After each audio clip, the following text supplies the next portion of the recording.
제가 이런 소원들을 보면서 제가 이런 도전을 한번 하고 싶은데, 여러분에게 우리 인간이 소박하게 가족이 건강하고 내가 원하는 뭐 입시, 취업, 결혼 이런 것들을 하면서 행복하게 살기를 모든 사람 다 소원을 해요. 그런데 인간이 그렇게 행복하게 살아가야 할, 소원을 추구할, 그렇게 행복하게 살아갈 자격이 있습니까? 인간에게 죄의 삭시 사망입니다.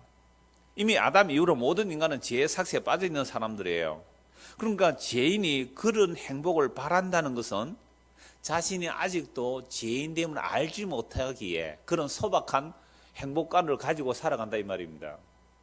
제가 이런 말 하면 너무 심하게 들립니까? 그 정도 행복하게 살려고 하는 것도 죄입니까? 그런 마음이 안 들어요? 그거 죄입니다. 노아 홍수 시대를 한번 보십시오. 노아 홍수 시대 사람들이 먹고 마시고 사고 팔고 시집가고 장가가는 일이 잘못된 겁니까? 자기 좋은 대로 결혼하는 게 잘못된 거예요? 왜 대답을 안 하세요? 먹고 마시고 사고 팔고 시집가고 장가가고 내가 좋아하는 사람하고 결혼하는 게 뭐가 잘못된 거예요? 우리가 생각할 때 그거 잘못된 거 아니라고 하잖아요. 그런데 창세기 6장에 보면 그 상태를 제약이 세상에 관영하다 그랬어요. 그래서 노아 홍수로 세상을 다 심판해 버립니다. 그러니까 우리가 먹고 마시며 사고 팔고 시집가고 장가가는 이 일이 주님 오실 때도 이렇게 된다고 그랬잖아요. 그러면 먹고 마시고 사고 팔고 시집가고 장가가면서 내가 행복하게 살고 내가 좋아하는 사람하고 결혼하고 살아가려고 하는 이것 자체가 심판을 받아 마땅한 상태예요. 맞잖아요. 제 말이 아니고 창세기 6장에 나오는 말씀이에요. 그런데 은혜를 입은 노아는 어떻게 살았습니까? 은혜를 입은 노아는 어떻게 살았어요? 방주에 비하고 살았거든요. 왜요? 하나님께서 물론 심판할 걸 알았기 때문에. 그러니까 오늘 이 시대에 우리가 소박하게 꿈꾸는 그런 행복감도 뭐가 관영한 상태예요? 제약이 관영한 상태예요. 진짜 성경을 보면요 무시무시합니다. 어떻게 이런 내용을 믿고 앉았다는 것 자체가 이상한 거예요. 그러니까 우리가 죄와 사망의 근시 아래 태어나서 죄의 삭은 사망이고 우리가 먹고 마시고 사고 팔고 시가고 장가고 자기 좋은 대로 살아가는 그것이 영원한 심판을 받아 마땅한 죄악의 관영한 모습이라는 이 사실을 세상 사람은 결코 인정 안 할 거예요. 심지어 교회 다닌다는 우리들도 이거 인정합니까? 그거 인정하고 살았어요 한 달 동안? 안 했잖아요. 어떻게 우리 딸이 좋은 남자 만나서 시집 갔으면 좋을 텐데 그런 마음 품고 살았죠 한 달 동안. 그게 자기 관영한 상태인 줄 몰랐다니까요. 이게 멸망받아 마땅한 제약의 모습인 줄 모른다니까요. 그리고 죄인 주제에 어디 감히 행복을 꿈꿔요? 심판을 받아 마땅한 거예요. 요새 목사님 와 저러지 갑자기 집사람 아프다고 막 다른 사람도 사거리 막 몰아서 책망하는 것 같이 들리십니까? 자, 그래서 사람들이요 교회 다니는 사람, 저는 교회 다니는 사람에게 하는 말이잖아요. 교회 다니는 사람들이라도 정말 이렇게 인정하는 사람이 몇 사람 될까요? 몇 사람 될까요? 그래서 교회에 오니까 뭐 죄라는 얘기는 해요. 뭐 원죄도 얘기하고 자범죄도 얘기하고 예수 믿고 원죄는 해결되고 이제 자범죄는 내가 스스로 또 고치고 회개하고 이렇게 하면 이제 죄 해결 다 되었다. 자, 그러면서 죄가 해결되기 때문에 이제부터 신과 거래해서 복을 받을 것이라는 생각으로 교회를 다닌단 말이에요. 자, 그렇게 열심히 교회를 다니는 거죠. 제가 오늘 저녁에 오면서 라디오를 하나 잠시 틀었더니 주로 저는 FM 틀고 오는데 잠시 이럴 때 설교 나오면 틀어봤어요. 주일 성수 얘기가 나와요. 주일 성수를 잘하면요 세상에서 존귀해지고 높아지고 부자 된대요. 그러니까 사람들이 막 아멘 하는 거예요. 우리가 대통령 만나러 가도 잠바 입고 안 가는데 어떻게 거룩하신 천지 하나님을 만나러 오는데 그렇게 잠바 입고 그렇게 와요? 추리닝 입고 왔네 저기는. 어떻게 샌들을 신고 와요? 그래서 가장 좋은 옷을 입고 오고 향수를 뿌리고 오고, 제가 들은 그대로 얘기할게요. 가장 좋은 것이고 향수를 뿌리고 오고 가장 존귀한 것으로 그렇게 하나님을 기쁘시게 하면 여러분들은 세상에서 존귀해질 것이며, 그렇게 해서 여러분들은 높아질 것이며, 여러분들은 부자가 될 것이고, 큰 부자가 돼서 하나님을 영광스럽게 하는 큰 일을 할 것입니다. 전부 다 아멘 하더라고요. 그런 말씀을 오늘 18절 다시 한번 보세요. 그래서 의인의 길을 그렇게 가면 처음에는 가난한 사람이 점점 부자가 되고 성공하고 높아지는 것이 뭐래요? 한날에 햇빛이 확 하는 것처럼 밝아지리라. 그리고 우리가 세상에서 빛이라는 게 뭐예요? 가난한 사람이 부자가 되고 병든 사람이 건강해지면 이건 어떤 사람이라 그래요? 환하게 빛나는 사람이라 그러죠. 그래서 지구멍에도 볕들 날이 있다. 그럼 지구멍에는 뭐가 안 비치는 거예요, 평소에? 햇볕이 안 비치잖아요. 그냥 가난하고 힘들고 어렵고 고생하는 사람이 어떻게 노력하다가 지성이면 감천이라고 그렇게 노력해서 나중에요? 어떻게? 좀 짠하고 쨍하고 해뜰 날이 오면 전부 그런 개념으로 밝고 환하고 빛나고 높아지고 이렇게 얘기하잖아요. 그런데 부자가 좀 가난해지고 건강한 사람이 병이 들고 뭔가 세상으로 볼 때 좀 안 좋으면 이건 어둠으로 보는 거잖아요. 그래서 사람들이 표현할 때에 지금 어렵고 힘들면 그것은 뭐라 그래요? 터널, 캄캄한 터널이라 그래요. 조금만 견디면 뭐가 나올 것이다? 터널 끝에 밝은 빛이 보일 것이다. 여러분 18절 19절만 보면 딱 그렇게 보여요. 악인의 길은 돋는 햇살 같아서 크게 빛나 한낮의 광명에 이르거니와 악인의 길은 어둠 같아서 그가 걸려 넘어져도 그것이 무엇인지 깨닫지 못하니라. 그래서 의인의 길 딱 설명해 주는 거죠. 주일을 성수하십시오. 악인의 길은 주일도 빼먹고 말이지 자기 마음대로 하면 이거는 악인의 길은 이렇게 몇 가지 딱 법을 정해주면요, 그렇지, 나는 이제부터 무슨 길을 가야 되겠다? 의인의 길을 가서 뭐 하고 싶어요? 높아지고 존귀해지고 빛나는 사람이 되고 싶고, 악인의 길로 안 가야 되겠다. 악인로 가면 캄캄한 어둠의 길이고 멸망의 길이니까. 이렇게 해서 여러분들 이제 의인의 길을 가시기 바랍니다 하면 아멘, 은혜 받았잖아요. 이제 나 이제 어떻게 해서 의인의 길로 가겠다고요? 주일을 성수하고. 여러분들은 다 그 정도는 넘어선 사람이잖아요. 수요일까지 오니까. 그러니까 나는 주일날만 오는 사람보다 더 뭐 해야 돼요? 높아지고 존귀해지고 영광스러워져야 되는 건 마땅한 거 아니에요. 이런 식으로 간다 이 말이죠. 의인의 길과 악인의 길이. 그러니까 성경에서 정말 그러한가? 진짜 그러한가? 성경 전체를 통하여 살펴봐야 돼요. 자, 그래서 어떤 사람은 이제 그렇구나, 이제 의인의 길을 가는 것은 이런 길을 하고 열심히 달려가는 거죠. 그런데 자기 소원이 이루어지지 않아요. 그러면 하나님을 원망하기도 하고 또는 이웃을 원망하기도 하고 가족을 원망하기도 해요. 그런데 간혹 그런 사람, 그렇지 않은 사람들이 있는데 이런 사람은 이렇게 말해요. 내가 그동안 정성이 더 부족했구나 하면서 또 자기를 채찍질 해요. 더 2%가 부족하대요. 더 채우라가 잔이 채워져야 되는데 그 잔만 채워지면 복을 받을 텐데 이런 식으로 계속 더를 요구하는 거죠. 그러면서 그 길로 또 달려가는 사람이 있어요. 그러면 정말로 오늘 우리가 가는 이 길이, 내가 지금 걷는다는 이 길이, 내가 믿고 살아가는 이 길이 의인의 길로 가고 있는지 악인의 길로 가고 있는지 성경을 점검해 봐야 되겠죠. 그래서 어떤 사람의 길은 사람이 보기에 발라 보이나 필리경은 무슨 길로요? 멸망의 길이 있는 거죠. 그러니까 어떤 사람처럼 멸망의 길로 보이는데 그게 생명의 길로 보인다 이 말이죠. 이런 것들을 같이 봐야 돼요. 단지 한두 구절 읽고 이걸 가지고 세상의 이론을 끌어와서 설명하면 안 돼요. 의인의 길은 광명에 이르고 악인의 길은 어두워서 무너진다라는 얘기를 제가 조금 전에 예를 들었잖아요. 어둠의 자식들, 그런 소설이 있었죠? 어둠의 자식들. 뭐가 어둠의 자식들이에요? 백 없이 가난한 달동네에 태어나면 그 어둠의 자식들이에요. 힘있고 건세 있는 집에 태어나면 그거는요, 빛의 자녀들이잖아요. 그건 신의 아들들이에요. 그래서 군 면제 받으면요, 신의 아들들이고, 방위 받으면 사람의 아들이고, 현역 가서 저 전방에 새가 빠지게 고생하면 이거 뭐예요? 어둠의 자식들이에요. 그건. 이런 식의 개념을 가지고 빛이다 어둠이라는 것을 성경 한 구절 읽어놓고 여러분 하나님을 잘 섬기면 세상에서 통용되는 빛의 개념으로, 세상에 통용되는 어둠의 개념으로 설명을 하면 성경을 그걸로 보는 거예요. 성경에서 과연 무엇이 빛의 삶이며 무엇이 어둠의 길인지를 찾아봐야 될 거 아니에요. 그래서 오늘 본문 10절을 보십시다. 내 아들아 들으라, 내 말을 받으라, 그리하면 네 생명의 해가 길리라.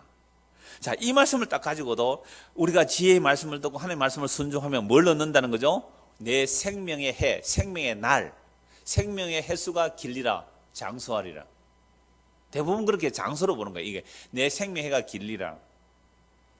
그래서 하나님의 말씀을 지키고 순종하면 네가 장수한다, 복을 받는다, 오래 산다 라고 얘기를 하는 거죠. 근데 장수, 생명의 해가 길다는 것은 장수, 문자대로 오래 산다는 것인데, 그런데 정말 이 땅에서 오래 사는 게 복일까요? 이런 내용들이 나오면 의인의 길, 악인의 길만이 아니라 생명의 해가 길다, 이 말씀도 성경 전체를 통해 살펴봐야 돼요. 그래서 성경에서는요, 화액전에 취하여감을 당하면 오래 사는 것보다 오히려 복이 있다고 합니다. 여로보암 집안이 망하잖아요. 북이스라엘의 처음 왕 여로보암 집을 망하는데, 그 집에 여로보암의 아들이요, 어려서 죽어요. 어려서 죽는데 그 어린아이의 죽음은 오히려 백성들이 슬퍼하고 그 어린아이의 죽음은 묘시에 묻힐 거란 말이에요. 이 어린아이가 하늘을 향한 선한 뜻이 있었기 때문에 화액전에 데려간다고 말씀해요. 그러면 왕의 아들인데 어린아이일 때 죽은 것이 뭐가 돼요? 복 있는 죽음이잖아요. 그럼 살아남은 자들은 어떻게 될까요? 그럼 화액을 당하게 돼 있단 말이죠. 그러므로 세상의 가치 기준을 보면 안 돼요. 그래서 잠언에서 지혜를 따라 살면 장수한다는 표현이 사실 여러 곳에 나옵니다. 여호와를 경외하면 장수하지만 악인의 수명은 짧아진다, 그렇게 말씀하고 있어요. 잠언서 한번 다 찾아봅시다. 잠언서 3장 2절 1절부터 보죠. 내 아들아 나의 법을 잃어버리지 말고 내 마음으로 나의 명령을 지키라. 그리하면 그것이 네가 장수하여 많은 해를 누리게 하며 평강을 당하게 하리라. 그러니까 지혜자의 말, 하나님의 계시의 말씀을 잘 받아 마음으로 그 명령을 지키면 어떻게 한다고요? 장수할 것이고 평강할 것이다. 16절도 보십시오. 3장 16절. 그의 오른손에는 장수가 있고 그의 왼손은 부귀가 있느니. 아마 잠언서 다른 건 몰라도 이 말씀 알 거예요. 지혜를 따라 살면 지혜를 얻게 되면 뭐예요? 오른손에는 장수가 있고 왼손에는요 부귀가 있고. 좋아요, 안 좋아요? 장수만 해도 맨날 아파서 골골하면서 장수하는 것보다 장수하면서 뭐예요? 부귀한 게 좋잖아요. 그러니까 부귀한데 빨리 죽으면 안 좋잖아요. 그래서 부귀하고도 부귀가 빨리 죽으면 안 좋잖아요. 장수하는데 너무 가난하면 싫잖아요. 부귀도 있고 장수도 있고. 이야, 복 받았다. 10장 27절도 한번 보시죠. 잠언 10장 27절. 여호와를 경외하면 장수하느니라. 그러나 악인의 수명은 짧아지느니라. 이런 거 몇 마디만 딱 가지고 여러분들 그러면 여호와를 경외하는 방법이 뭐겠습니까? 몇 가지 나오죠. 주일 성수 11조 나오잖아요. 전도 봉사 이런 것 하는 것이 여호와를 경외하는 겁니다. 그러면 여러분들은 뭐 한다고요? 장수하게 될 것이며 부귀를 가지게 될 것입니다. 악인의 수명은 짧아집니다. 이렇게 말할 수 있잖아요. 요 말씀은. 그리고 이거 제가 뭐 방금 지금 성경 말씀 읽었지 뭐 불경 읽었습니까? 성경에 있는 얘기를 했잖아요, 그냥. 요 말씀만 따오면 다 그렇게 풀어갈 수 있는 것이죠. 28장 16절도 한번 보십시오. 잠언 28장 16절.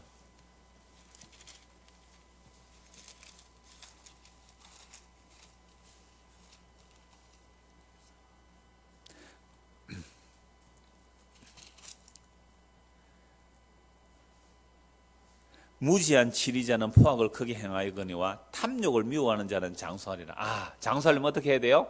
탐욕을 미워하십시오. 탐욕을 버리. 이런 식으로 풀어가면 성경에서 얼마든지 여러분들 장수 부귀를 사실 원합니까? 원하지 않습니까? 우리의 본성상 장수와 부귀가 좋아요, 안 좋아요? 좋잖아요. 그럼 장수와 부귀를 얻는 방법을 가르쳐 드립니다 라고 하면서 어떻게 해야 장수하고 부귀해요?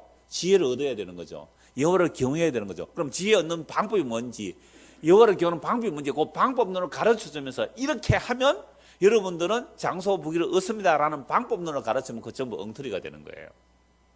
그건 우리 속에 있는 욕망을 부추겨주는 일들을 하는 거죠. 그리고 얼마든지 성령을 가지고 우리의 욕망을 이끌어낼 수 있다 이 말입니다. 자, 같은 지혜 쓰인 전도서 7장 15절 한번 보십시오. 전도서 7장 15절. 방금 제가 잠언서의 몇 구절 인용한 내용을 무너뜨려 버리는 말씀이 전도서 7장 15절에 나와요. 내 허무한 날을 사는 동안 내가 그 모든 일을 살펴보았더니 자기의 의로움에도 불구하고 멸망하는 의인이 있고 자기의 악행에도 불구하고 장수하는 악인이 있으니. 무슨 말씀이에요? 방금 여러분 잠언서도 전도서도 누가 기록했어요?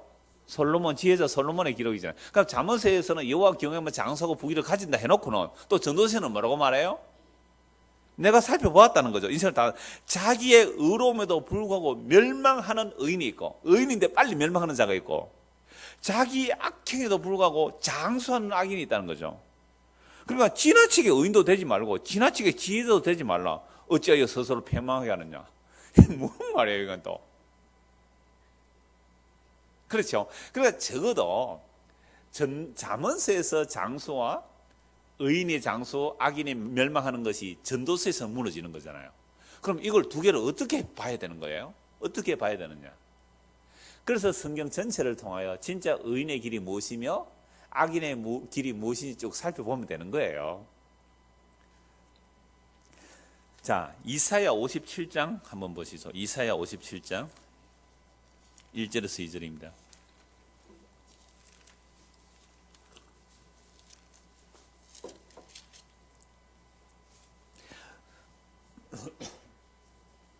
의인이 죽을지라도 마음에 두는 자가 없고 진실한 이들이 거두어 감을 당할지라도 깨닫는 자가 없도다. 의인들은 악한 자들 앞에서 불리어 가도다. 그들은 평안에 들어갔나니 바른 길로 가는 자들은 그들의 침상에서 편히 쉬리라. 의인이 일찍 죽어요? 오래 장수하고 부귀를 누려요? 일찍 죽어요. 누구 앞에서 불려가 버려요? 악한 자들 앞에서 불려가 버린 거예요. 그러면 세상 사람들은 뭐라 그래요? 아이고 자기 딴에 뭐 의롭게 산다 그러고 뭐 믿음으로 산다 그러고 말씀을 따라 산다 그러더니 빨리 죽어버렸네? 라고 할 거 아니에요.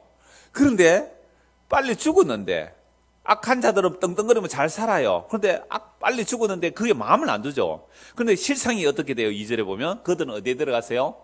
평안에 들어갔나니 바른 길로 가는 자들은 그들의 침상에서 편히 쉬리라. 빨리 죽는 게 복이라 이 말입니다. 이 땅에서. 그래서 이 사람 지금 생명을 얻어서 빨리 죽었으니까 어디에 들어간 거요? 안식에 들어간 거잖아요. 이걸 복이라 그래요. 이걸 몰라요 세상 사람들은.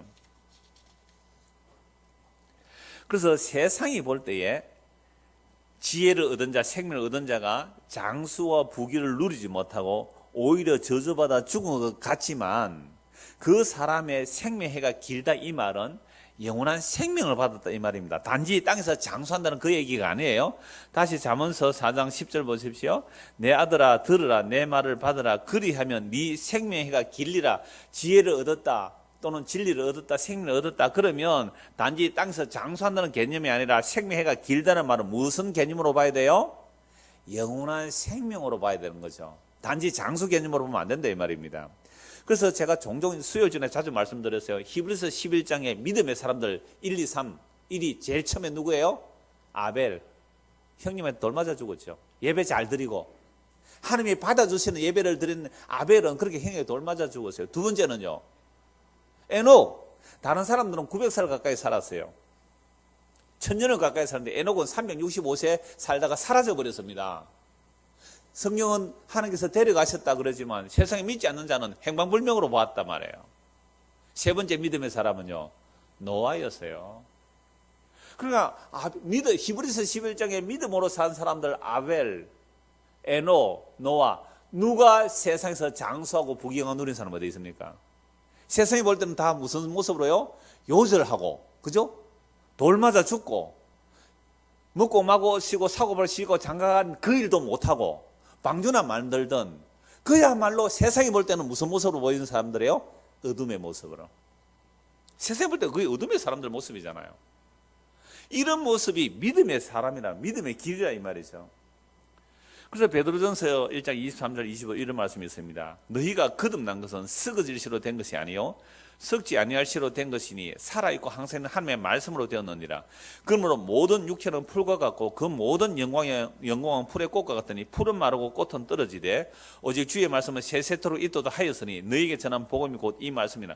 베드로 사도가 이사야 선지자의 말씀을 인용해요. 모든 육체는 풀과 같고 그 모든 영광은 풀의 꽃과 같으니 풀은 마르고 꽃은 떨어진단 말이에요. 그러니까 인생은 풀과 같아요. 그게 풀이 잠시 꽃이 피죠. 이야, 아름답다, 영광스럽다. 근데 풀이 탁 잘리는 순간 그 꽃은 떨어지는 거예요.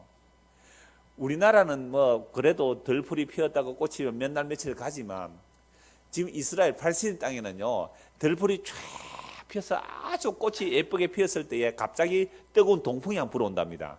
뜨거운 동풍, 열풍이 한번 확 몰아치면요, 그렇게 이쁘던 그 풀과 꽃들이 그 뜨거운 바람을 싹 지나가면 전부 다 말라 떨어져 버린대요. 하루아침에. 그 배경을 가지고 한번 보세요. 우리 모든 인간의 육체가 풀이래요. 야, 저 사람이 성공했다, 높아졌다, 존귀해졌다, 부자가 됐다. 야, 이제는 정말 지구멍에 볕들 있는 것처럼 짱구 해탈날 저 사람이 왔구나 라고 하지만 그것 자체가 이미 풀이라는 거죠. 풀의 영광이라는 겁니다. 그래서 풀은 마르고 꽃은 떨어지지만 주의 말씀은 세세토록 있도다 하였으니 너에게 전한 복음이 곧 이 말씀이라. 이 복음을 듣고 믿었다, 이게 거듭난다. 그래서 풀과 같은 우리의 인생 속에 이 복음을 듣고 믿었다는 것은 뭐가 들어온 거예요? 영원한 생명이 들어온 거예요. 그래서 장수, 생명의 해를 누리게 되는 그 놀라운 일들이 성도에게 들어온 것을 성도라 그래요. 그래서 예수님의 말씀이 복음이고 예수님의 말씀이 영원한 생명이잖아요. 그래서 예수님의 말씀이 영원한 생명이라고 요한복음 6장 63절에서 말씀하고 있습니다. 그래서 이 지혜의 말씀을 듣고 지혜를 얻은 자는 지상에서 장수하고 부귀하는 차원이 아니고 뭐에 이르게 되는 거예요? 영원한 생명에 이르게 된단 말이죠. 영생에 이르게 된다는 말입니다. 이제 본문 다시 11절부터 보십시오. 그 생명의 길이 어떤 길인지 4장 11절에서 13절입니다. 내가 지혜로운 길을 네게 가르쳤으며 정직한 길로 너를 인도하였은즉 다닐 때에 네 걸음이 공고하지 아니하겠고 달려갈 때에 실족하지 아니하리라.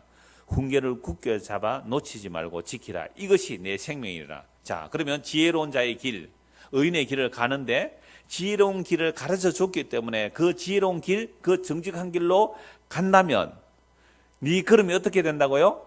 곤고하지 않고 괴로움과 곤란함과 괴로움이 없을 거라 그래요. 그럼 지혜자의 길로, 정직한 자의 길로 가면 정말로 공고한 일이 없는 거예요? 아까 우리가 믿음의 사람 봤잖아요. 누구요? 아벨, 에녹, 노아. 공고한 길이 없었어요? 생명의 길, 의의 길로 간 사람이 공고한 길이 없었어요? 진짜 공고한 삶을 살았단 말이에요. 그러니까 단지 18절 19절이 의인의 길은 광명하게 빛난다, 악인의 길은 어둠이라는 이 말을 세상의 빛과 어둠이라는 개념으로 해석하면 절대로 안 된다 이 말입니다. 성경에서 진짜 광명이 뭔지, 성경에서 어둠이 뭔지 그걸 살펴서 의인의 길은 광명의 길로 가구나, 광명의 길로 가는 것은 세상이 볼 때는 어둠이고 죽음이고 저주의 길로 보이고요, 세상에서 어둠이라는 것이 성경에서 볼 때는 그건 정말 빛으로 보이는, 세상이 볼 때는 그게 빛으로 보인단 말이에요. 이렇게 봐야 되는 거죠. 이거에서 성경은 역설이에요. 이 성경을 역설로 보지 못하면 이걸 문자대로 그냥 그대로 가져와서 세상이 통용되는 빛과 어둠의 개념을 여기에 투사시켜서 그걸 바라보게 된다면 그게 바로 문자는 죽이는 것이라, 영은 살리는 것이라 그랬잖아요. 문자가 죽인다는 말이, 이걸 문자를 가지고 세상의 단어, 세상의 개념으로 적용시켜서 의인의 길은 이런 겁니다. 그러면 여러분들이 세상에서 성공하고 높아지고 부귀로 갑니다. 어둠의 길은 이런 것입니다 라는 식으로 적용을 해버리면 생명으로 가는 길을 차단해버리는 거예요. 그래서 우리는 성경을 자세히 살펴봐야 하는 게 마땅해요. 오늘도 어떤 분이 문자가 왔어요. 목사님, 우리 교회는 이렇고 이러한데 이게 어찌해야 됩니까? 어찌해야 됩니까? 목사님, 제가 김성호 목사님 설교를 듣다 목사님 설교 들었어요. 이게 어떻게 해야 됩니까? 오늘도 문자가 왔어요. 제가 이렇게 답했어요. 종교와 복음이 구별되셨다면 복음을 찾아 나셔야지요. 복음 전하는 곳에 발품 찾아보시기 바랍니다. 그렇게 답을 했어요. 여러분, 이건요, 단지 세상에서 몇십 년 사는 동안 잘 먹고 잘 살고 힘들고 어렵고 사는 그런 문제가 아니잖아요. 이건 정말로 영원한 생명의 문제거든요. 영생에 관련 문제입니다. 순간의 선택이 10년을 좌우한다면 10년 있다가 바꿔치면 하면 되잖아요. 여러분, 이건 영원한 생명의 길입니다. 그래서 제가 이 말씀을 드리면서 정말로 의인의 길은 우리가 스스로 선택해서 갈 수 없는 길인 걸 알게 되는 거예요.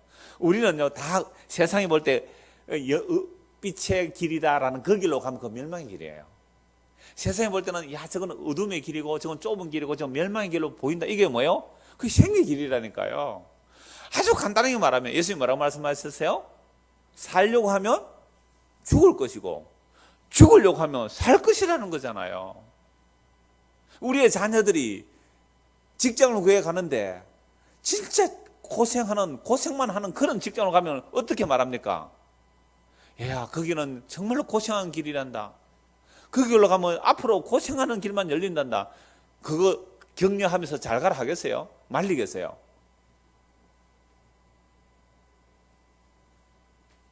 점점 더 심각해져요, 오늘 말씀이.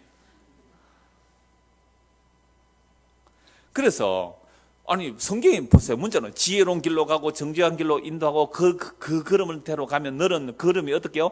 공고하지 않겠고 달려갈 때 실족하지 않는데요. 훈계를 굳게 잡아 놓치지 말고 지가 이러면 네 생명이 된대요. 그럼 정말로 우리가 지혜로운 길, 정직한 길, 의인의 길, 생명의 길로 가면 공고한 일이 없을까요? 공고한 일이 안 닥칠까요? 캐션 마크 일단 해놓고 다음 말씀 보겠습니다. 그래서 이제는 악인의 길이죠. 사악한 길에 들어가지 말래요. 악인의 길로 다니지 말라는 겁니다. 그의 길을 피하고 지나가지 말며 돌이켜 떠나갈지어다. 악인의 길은 절대 같이 가지 말란 말이죠. 그들은 악을 행하지 못하면 자지 못하며 사람을 넘어뜨리지 못하면 잠이 오지 아니하며 불의의 떡을 먹으며 강포의 술을 마심이니라. 악인은 어떻게 하면 잠이 안 와요? 악을 안 행하면 잠이 안 와요. 우리는 어려서부터 이렇게 들었습니다. 어른들에게. 매를 맞은 자는 다리를 뻗고 자지만 때린 사람은 잠을 못 잔다 그랬잖아요. 그러니까 교통사고 낸 사람이 그 다음날 자수하러 오는 사람 얼마 전에 뉴스가 나오더라고요.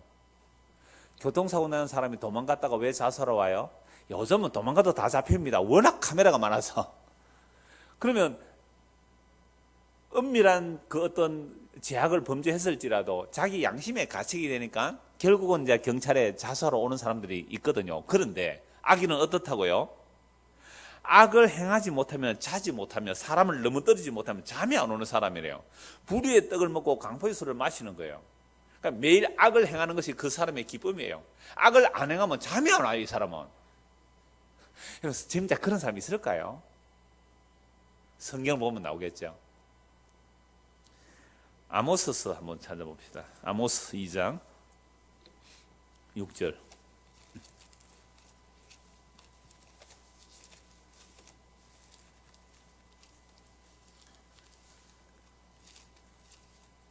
아모스 2장 6절에서 8절을 보십시오. 남쪽 유다를 책망하고 북쪽 이스라엘을 책망하는 말씀이에요. 아모스 선지자가 북이스라엘을 책망하는 말씀인데 2장 6절.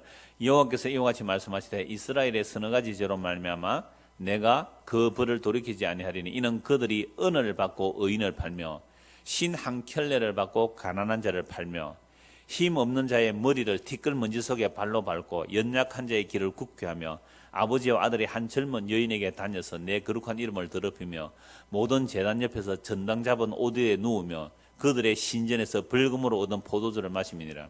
전당 잡은 옷은 돌려줘야 되잖아요. 근데 전당 잡은 오드에 누워서 그들의 신전에서 벌금으로 얻은 포도주를 마시는 이 악인들이 떵떵거리며 잘 먹고 잘 살았대요. 이사야 5장 한번 다시 보십시오. 악인들이 어떤 모습이 악인인지. 수도 없이 많지만 제가 간단하게 두 곳만 찾은 겁니다. 이사야 5장 18절. 악인이 얼마나 그 악을 행하고 그걸 기쁨으로 여기며 사는지를 보란 말이에요. 이사야 5장 18절. 거짓으로 끈을 삼아 제약을 끌며 술의 줄로 함같이 제약을 끄는 자는 화 있을진저. 거짓으로 끈을 삼아 제약을 끌고 간다 이 말이죠. 그들이 이르기를 그는 자기의 일을 속속히 이루어 우리에게 보게 할 것이며 이스라엘의 거룩한 이는 자기 계획을 속히 이루어 우리가 알게 할 것이라 하는도다. 그러니까 하나님이 살아계신다면 하나님 일을 한번 해봐라 이 말이죠. 그러면서 하는 말이 이렇게 말해요. 악을 선하다 하며 선을 악하다 하며 흑암으로 광명을 삼으며 광명으로 흑암을 삼으며 쓴 것으로 단 것을 삼으며 단 것을 쓴 것으로 삼는 자들은 화 있을진저 스스로 지혜롭다 하며 스스로 명철하다 하는 자들은 화 있을진저 포도주를 마시기에 용감하며 독주를 잘 빚는 자들은 화 있을진저 그들은 뇌물로 말미암아 악인을 의롭다고 의인에게서 그 공의를 빼앗는도다. 여러분 이거 보세요. 그러니까 이 악인들이 평소에 악을 뭐라고 20절에 악을 뭐라고요? 선하다 하지요. 선을 악하다 하죠. 흑암을 광명이라 하죠. 광명을 흑암이라 그래요. 그러니까 세상 사람들이 광명이다 할 때 우리는 성도는 볼 때 그게 뭐가 돼야 돼요? 흑암으로 봐야 되고 세상이 이거는 흑암이다 할 때 우리는 뭐로 봐야 돼요? 광명으로 봐야 되잖아요. 왜? 악인들의 세상이니까. 세상은 이래요. 광명을 흑암이라 그런다니까요. 흑암을 광명이라 그래요. 여러분 세상에 썩어지고 불타 없어질 것 주님 오시는 그날에 불타 없어질 것 우리 죽으면 아무 의미 없는 것들을 세상은 뭐라 보여? 광명이라 그러잖아요. 그러니까 성도라면 그건 뭐로 봐야 돼요? 흑암으로 봐야 되거든요. 그러니까 악을 행하는 자는 이런 거예요. 그러니까 우리도 이 세상에 태어나서 이 세상 신에 붙들려 있다 보니까 우리도 흑암을 광명이라 그러고 광명을 흑암이라 한다니까요. 선을 악이라 그러고 악을 선이라 그래요. 이게 이 세상 신이 우리를 속이고 있어서 그렇습니다.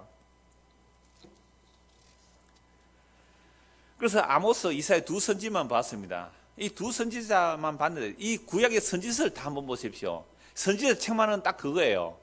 하나님께서 빛이라 하는데 세상은 이걸 어둠이라 그래요. 하나님이 어둠이라 한 것을 세상이 빛이라 해요. 세상의 왕들과 특히 이스라엘, 북이스라엘, 남유다 할 것 없이 이 이스라엘 역사 속에서 왕들이, 선지자들이, 제사장들이 그 길로 갔단 말이에요. 하나님이 보실 때는 어둠의 길인데 그들은 광명의 길이라고 했단 말이에요. 은과 금과 말이 많아지는 것을 그들은 빛으로 본 거예요. 하나님 보실 때는 어둠이거든요. 왜? 하나님을 의지하지 않게 되니까. 고아갑은 나그네가 세상에 볼 때는 어둠으로 보여요. 근데 고아갑은 나그네는 시편에서 경건한 자로 드러납니다. 왜요? 의지할 것이 없으니까 그들은 하나님의 약속을 붙들기 때문에. 세상에 볼 때는 고아갑은 나그네가 이 어둠의 세상이잖아요. 가정 다 있고 부귀 영광을 누리는 그 집이 빛으로 보이잖아요. 근데 성경 거꾸로 본단 말이에요.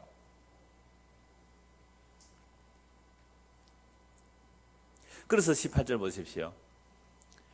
의인의 길은 돋는 햇살 같아서 크게 빛나 한낮에 광명에 이르거니와 악인의 길은 어둠 같아서 그가 걸려 넘어져도 그것이 무엇인지 깨닫지 못한다. 이제 18절 19절을 문자 그대로 보면 안 되겠구나가 생각이 나죠. 적어도 10절에서 우리가 17절까지만 말씀을 보면서 이걸 구약의 몇 곳만 성경을 찾아보니까 의인의 길은 점점 돋는 햇살 같아서 존귀해지고 높아지고 부자가 되고 존경을 받고 사람들의 칭찬을 받는 그 길은 아니겠구나. 이건 잡혀야 돼요, 감히. 그래, 악인의 길은 어둠 같아서 그가 걸려 넘어져도 그것이 무엇인지 깨달으면 악인은 결국 밀만 그렇게 안 된단 말이에요. 이게 시편 73편에 나와 있지 않습니까? 악인은 형통해요. 죽을 때 고통도 없이 죽는단 말이에요. 근데 경건하게 살고자 매일매일 하나님의 경건하게 사는 사람은 날마다 재앙을 당해요. 그래서 사람들이 볼 때는 누가 의인의 길로 보여요? 악인이 의인의 길로 보이고 진짜 의인이 악인의 길로 보인다니까요. 그래서 잠언서 이 한 말씀, 이 말씀을 제대로 이해하고 해석하기 위해서 우리는 지금 쭉 살펴본 거예요. 그래서 많은 사람들이요, 성경 인물들을 가지고 설교하면서 여러분들 아브라함, 이삭, 야곱을 보십시오. 이들이 하나님께 순종했더니 얼마나 큰 복을 받았습니까? 이삭은 100배나 부자가 되었고 야곱도 부자가 되었고 아브라함도 부자가 되었어요. 여러분 하나님 잘 성경 부자 됩니다. 어떻게 성경을 그렇게 봐요? 여러분 아브라함, 이삭, 야곱 생애 한번 자세히 살펴보십시오. 그들이요 진짜 부자가 되려면 바로 왕과 한번 비교해 보십시오. 이삭이 아비멜렉 왕과 한번 비교를 해 보십시오. 자기가 죽을까 싶어서 자기 마누라를 여동생이라고 갖다 바친 놈들입니다. 얼마나 가난했으면. 물론 소떼양도 좀 많아도 그건 그냥 그 족장이에요. 바로 왕이 얼마나 힘이 있었으면 지 죽을까 싶어서. 그럼 진짜로 아브라함, 이삭과 야곱이 세상이 말하는 그런 복을 받을 것 같으면 아브라함, 이삭, 야곱이 하나님을 믿었더니 누구보다 부자 되었다? 바로 왕보다도 부자가 되었다 해야죠. 그죠? 바로왕보다도 부자가 됐다. 그 바로왕이 발발 떨었다. 이렇게 해야 되잖아요. 근데 바로왕 앞에 가니까 자기는요, 아내가 이뻐서 아내 빼앗아가고 자기 죽을까 싶어서 아내를 동생하고 바로왕에 갖다 바친 놈이 아브라함이에요. 아예 바로왕과 아브라함의 재산을 비하면 조족지혈입니다. 세발의 피해요. 게임이 안 됩니다. 근데 그걸 가지고 부자 됐다고요? 목사님, 그러면요, 요셉하고 다니엘은요, 그들은 비록 고난당해 나중에 총리가 되잖아요. 그럼 총리 돼서 거기서 살았습니까? 내 해골 메고 나가라 그랬습니까? 내 해골 메고 나가라 그랬다니까요. 한 곳만 보죠. 이 요셉 이야기요. 시편 105편 보십시오. 시편 105편입니다.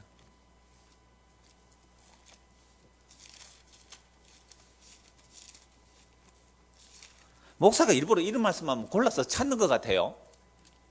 아니에요. 성경이 연결되니까 다 이렇더라고요. 제가 무슨 억하심정이 있어서 여러분들을 꼴탕 먹이려고 여러 것만 찾아내는 것 같아요. 아무리 봐도 성경은 이렇다니까요. 시편 105편입니다. 1절 보시죠.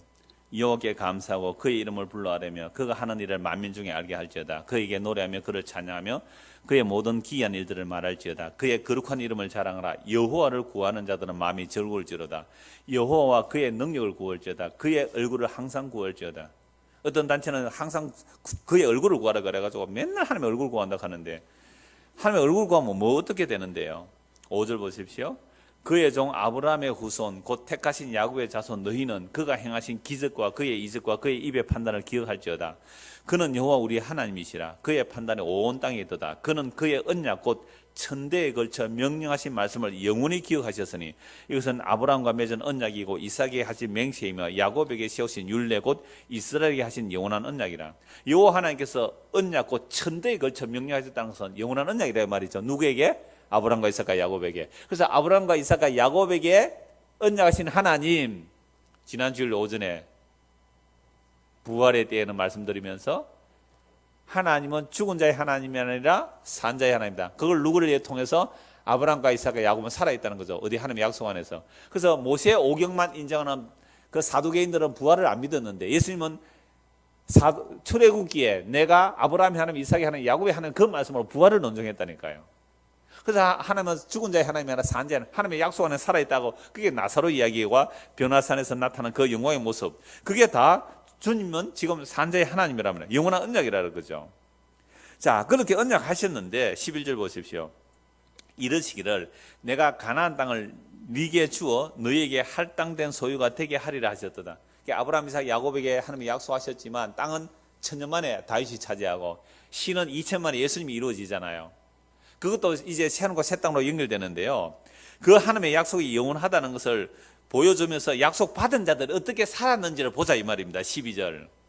그때 그들의 사람의 수가 적어 그 땅에 나그네가 되었고 이 족속에게서 저 족속에게로 이 나라에서 다른 민족에로 떠돌아다녔거든.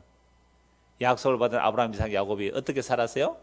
떠돌이 나그네로 양떼나 몇 마리 끌고 다니는 그런 목동으로 나그네로 살았다 이 말입니다.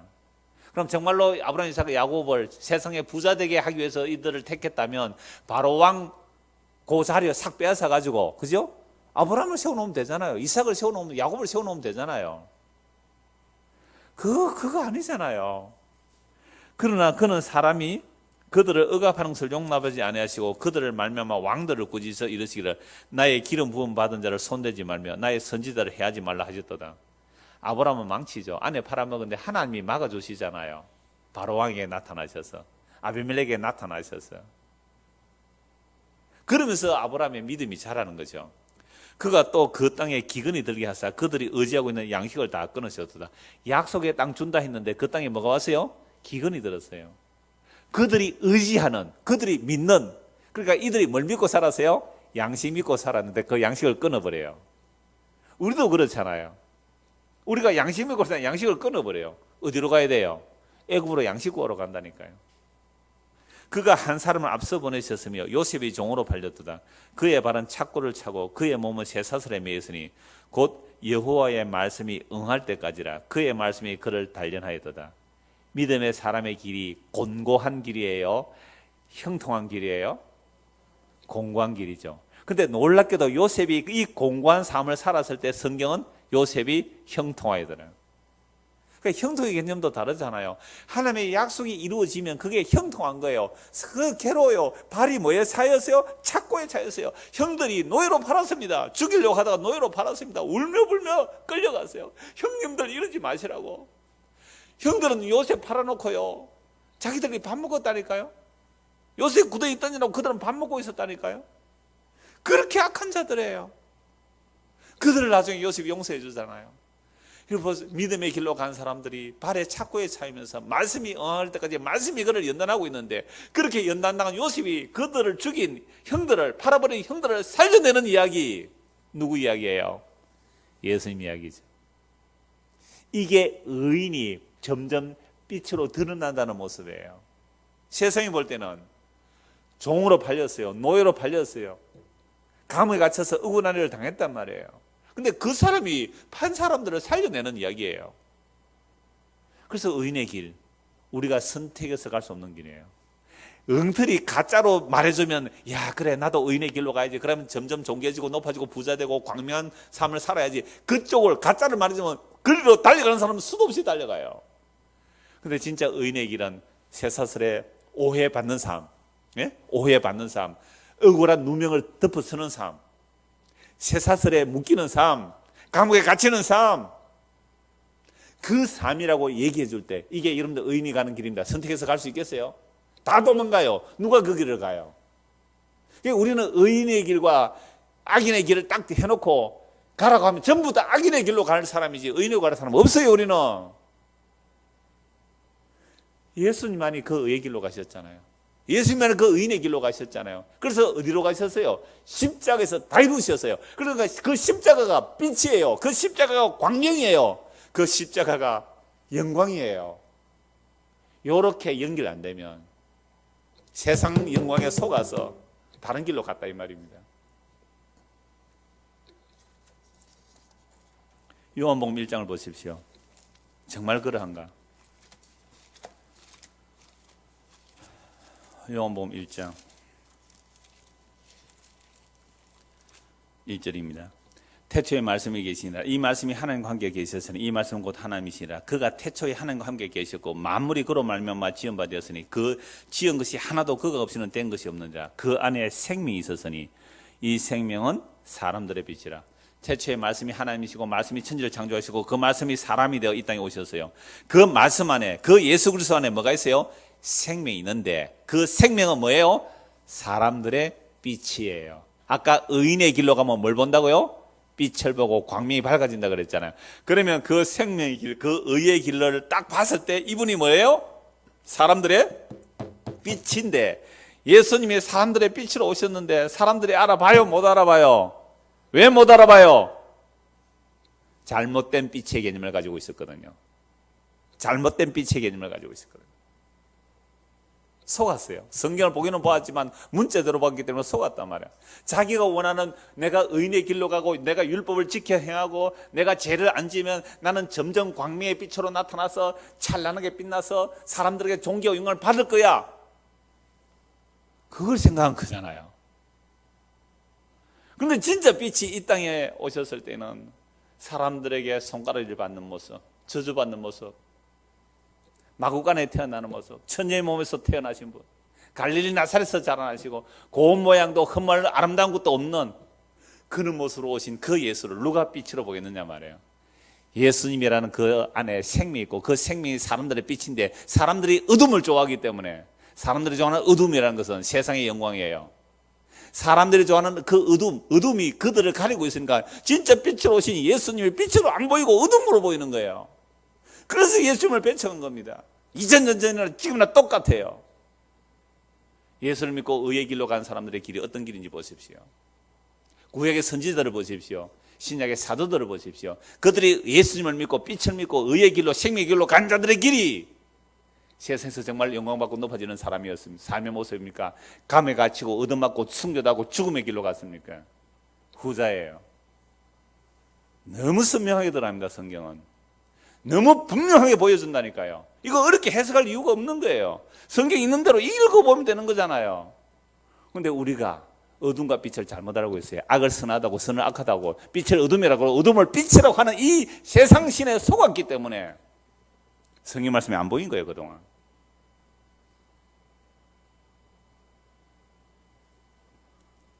오절 빛이 어둠의 빛이 돼 어둠이 깨닫지를 못해요. 빛을 빛으로 못 알아본다니까요. 그런데 하나님께로 보내심을 받은 사람이 있으면 그는 요한이라. 그가 증언하러 오신 곧 빛에 대하여 증언하고 모든 사람이 자기로 말만 믿게 하렵니다. 이는 이 빛이 아니요 요한은 빛이 아닙니다. 이 빛에 대하여 증언하러 온 자라.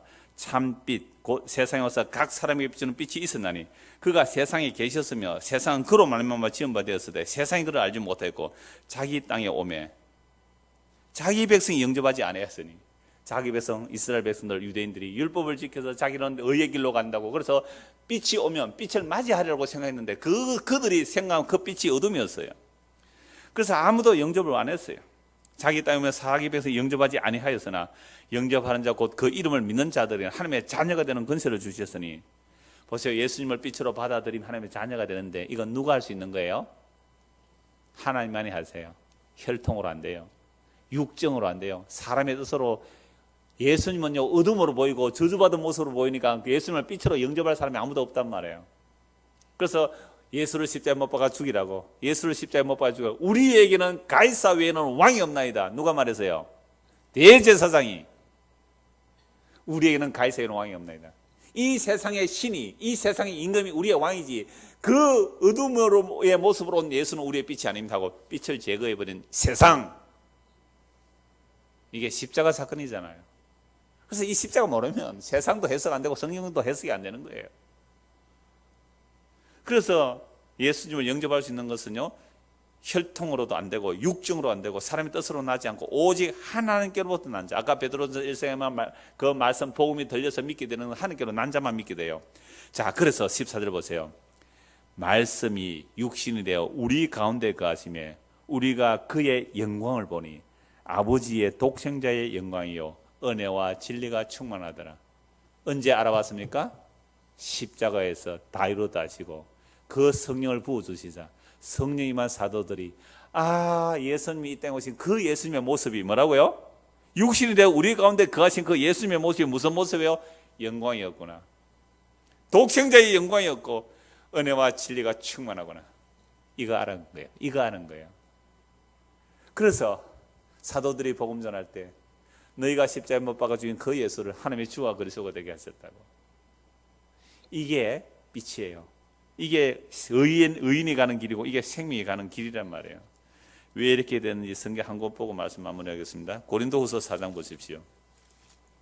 고린도후서 4장입니다.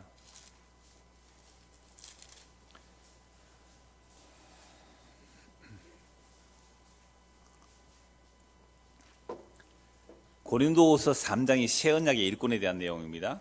그래서 모세의 수군이 가려져 있으면 예수님의 십자가는 뭐로 보여요?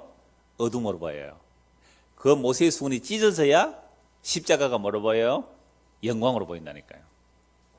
그래서 14절 보세요. 3장 14. 그러나 그들의 마음이 완고하여 오늘까지도 구약을 읽을 때, 구약만이 아니에요. 신약을 읽을 때 문자로 읽혀야 되고 세상 임금이 주는, 세상 신이 주는 해석을 따라보면 예수님은 아직도 뭐로 보여요? 어둠으로 보여요. 그래서 이 모세의 수군이 찢어져야 예수님의 십자가가 뭐로 보여요? 영광으로 보이는 거예요. 그러나 그들의 마음이 완고하여 오늘까지도 구약을 읽을 때 그 수군이 벗겨지지 않고 있으니 그 수군은 그리스도 안에서 없어질 것이라. 오늘까지 모세의 글을 읽을 때 수군이 그 마음을 덮어두다.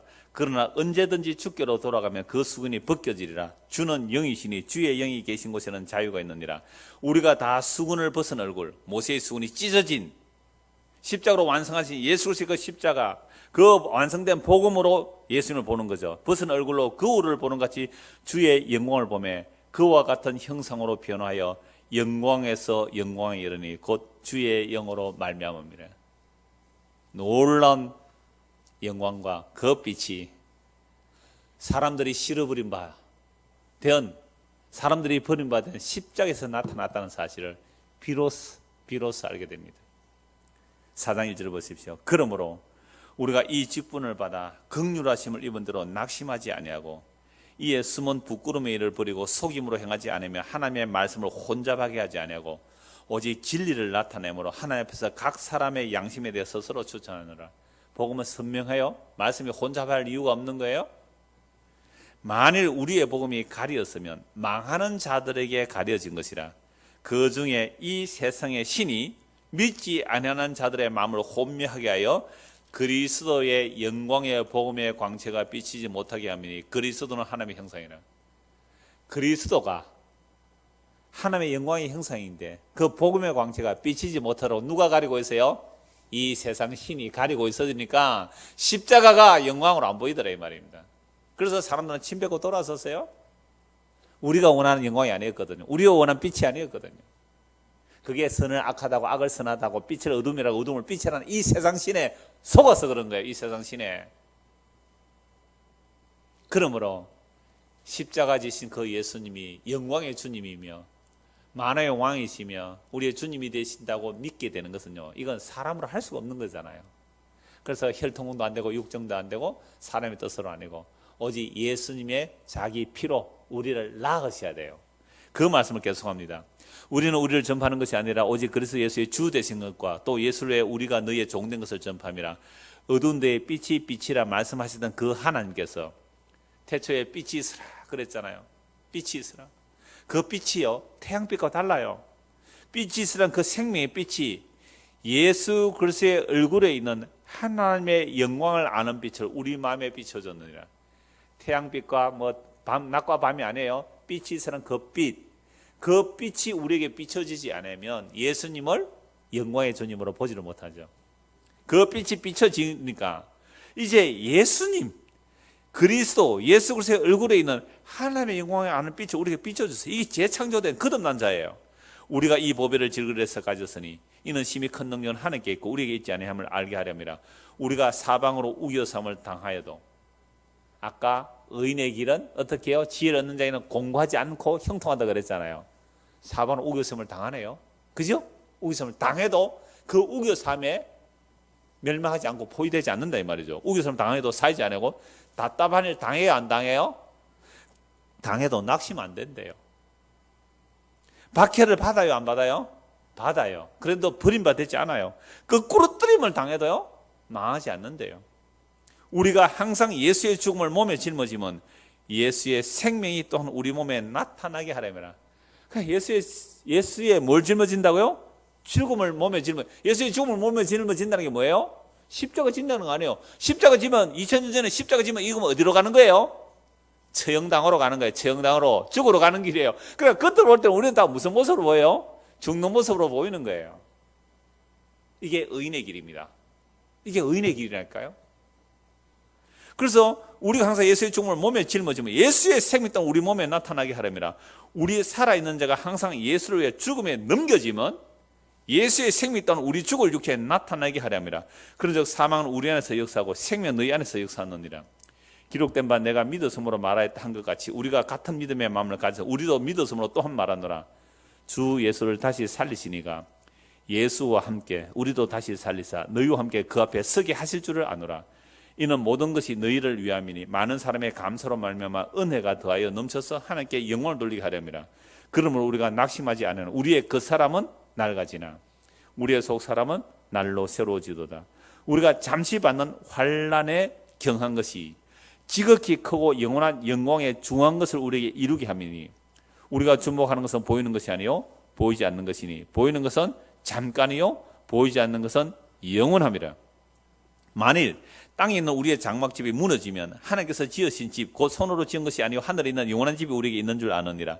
참으로 우리가 여기서 탄식하며 하늘로부터 오는 우리 처소로 들이기를 간절히 삼아노라. 이건 부활의 날에 같이 연결되는 말씀이기도 합니다. 이렇게 입으면 우리가 벗은 자로 발견되지 아니하리라 함이라. 참으로 이 장막 있는 우리가 이 장막 몸에 있다 이 말이죠. 우리의 몸에 거하고 있으니까 짐진 것같이 탄식하는 것은 벗고 자면 안에 오히려 덜 입고 자미니 죽을 것이 생명의 삼킨 바 되게 하렵니다. 곧 이것을 우리에게 이루게 하시고 보증으로 성령 우리에게 주시는 하나님이시니라. 그럼 우리가 항상 담대하 몸으로 있을 때는 주와 따로 있는 줄을 아노니 이는 우리가 믿음으로 행하고 보는 것으로 행하지 아니함이로다. 우리가 담대하여 원하는 바는 차라리 몸을 떠나 주와 함께 있는 그것이라. 그런데 우리는 몸으로 있든지 떠나든지 주를 기쁘시게 하는 자가 되기를 힘쓰느라. 이는 우리가 다 반드시 그리스도의 심판대 앞에 나타나게 되어 각각 선악간에 그 몸으로 행설을 따라 받으람이라. 그러니까 우리가 지금 믿음의 길을 가는데 이게 의의 길로 가는지 악인의 길로 가는지 점검해 보면 되잖아요. 그죠? 내가 가는 이 길이 의인의 길인지 악인의 길인지. 왜? 우리 모두가 선악의 주님 앞에 심판대 앞에 나타날 테니까. 그때 선을 행한 자는 생명의 부활로, 악을 행한 자는 심판의 부활로. 선을 행한 것이 뭐예요? 의인의 길로 간 거예요. 그런데 의인의 길은 우리 스스로 갈 수가 없어요. 예수님께서 먼저 그 길로 가셔서 십자가를 이루시고 그 영을 우리에게 부어주시니, 아까 찬송가에 어딘지 예수 나를 이끌면, 이제 아셨죠? 길 봤죠? 보셨죠? 어딘지 예수 나를 이끌면 나는 이제 예수님과 동행해 가는 거잖아요. 세상 친구 나를 버려도, 세상 친구 나를 버려도, 괴로운 일이 당해도 예수님과 함께 하면 겁낼 것 없겠네. 그래서 예수님이 나는 길이요 진리요 생명이라고 그랬잖아요. 그 길과 진리와 생명이신 예수님이 내 안에 오셨어요. 그래서 나를 오늘도 이 말씀으로, 이 성령으로, 우리의 환경으로 그 의인의 길로 이끌어 가실 때에, 이 길이 세상이 볼 때는 무슨 길로 보일 수 있어요? 멸망과 어둠의 길로 보이지만 이게 진짜 생명의 길이고 영광의 길임을 알고 가는 저와 여러분 되기를 소원합니다. 기도하겠습니다. 하나님 아버지, 성경이 보는 시각과 세상이 보는 시각이 이렇게 다릅니다.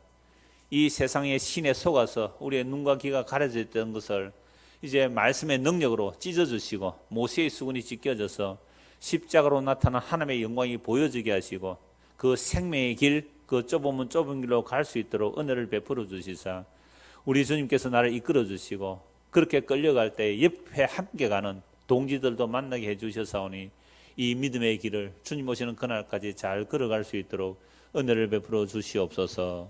예수 그리스도를 받들어 기도드리옵나이다. 아멘.